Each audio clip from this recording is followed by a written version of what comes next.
Assalamualaikum аталаштың асылымен ардақтысы. Бүгін мынау Шамшы Қалдаяқ көшесінде Наурыз болып жатыр екен. Наурыздарыңыз құтты болсын, құрметті ағайын. Отбасыларыңызға береке құтты болсын. Тоқалсыған қошеметтеп қойсаңыздар, біз енді той жүргізіп қойғанбыз ғой. Наурызда шапалақ ұзамауыңыз айтып ұра бересіңдер. Мені таныңыздар ма? Мен самалда тұрамын ғой дейсің. Ал енді мынау бата берейік, бірінші батаны осы көшеміздің үлкені ақсақалымыз Әзімхан көкемізге басқа бата беріңіз. Басқа. Батадан бастайық кетіңіз. Ассалаумағалейкум. Шамшы Қалдаяқ көшесінде көршілерім. Бәріңізге мынау кіріп келген наурызымыз құтты болсын. Алла екпіннен жақсылығын берсін. Наурыздан наурызға жете берейік өстіп. Жақсы, рахмет. Амин.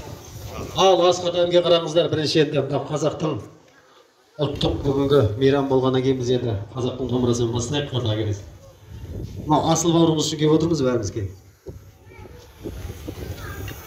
Нұрболат бауырларыңыз.